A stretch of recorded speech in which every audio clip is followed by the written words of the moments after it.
മോനെ രംഗച്ചേട്ടൻ കാണിക്കും പറഞ്ഞാൽ കാണിക്കും. അമ്പാൻ സ്തുതിക്കാൻ തയ്യാറുള്ളവർ കരം ചേർത്തടിച്ച്. അത്ഭുതം എന്ന് പറയട്ടെ, 17-ാം തീയതി, അതായത് 5 ദിവസം കൊണ്ട് മാറാതെ ഇത്രയും പാരസെറ്റമോളും മെഡിസിൻസ് ഒക്കെ ഇഞ്ചക്ട് ചെയ്തിട്ട് മാറാതെ ഇരുന്ന എവിടെയാണ് നിങ്ങളുടെ ഹോസ്പിറ്റൽ MD? പനി. അന്ന് ദൈവമക്കൾ ഒരുമിച്ച് പ്രാർത്ഥിച്ചപ്പോൾ എവിടെ പിന്നെ പനി പോയെന്ന് എനിക്ക് അറിയത്തില്ല.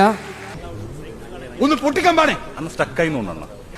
പനി അതിനുശേഷം ഇതുവരെ ഈ ദിവസം വരെ വന്നിട്ടില്ല. വിളിച്ച വിളിപ്പുറത്തുള്ള വടക്കുന്നാഥന്റെ മണ്ണിൽ നിന്നും ഒന്ന് കരമടിച്ച് ദൈവത്തിന് മഹത്വം കൊടുക്കാമോ?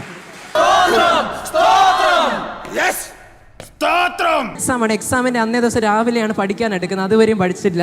കോളേജിൽ പുതിയ ED വന്നിട്ടുണ്ടെന്നു എക്സാമിന്റെ റിസൾട്ട്. അപ്പൊ ഞാനത് എടുക്കുന്നു, പഠിക്കാൻ നോക്കുന്നു, ഒന്നും പഠിക്കാൻ പറ്റില്ല. തല ഭയങ്കരമായ വേദന, സ്ക്രീനിലേക്ക് നോക്കാനേ കഴിയുന്നില്ല. അപ്പൊ ഇങ്ങനെ പോവാനാ? എടാ മോനെ ബേജാർ ബേടാ, രംഗച്ചേട്ടൻ റെഡിയാക്കാം. പക്ഷെ ഇന്ന് എനിക്ക് പറയാൻ കഴിയും, എന്റെ ശരീരത്തിന് എന്റെ ദൈവത്തിന് ആരാധന കൊടുക്കുക ഒരു പ്രശ്നമില്ല. ഹല്ലേലൂയ. നിറച്ച് ലക്ഷ്യസ്ഥാനത്ത് എത്തിക്കണമേ.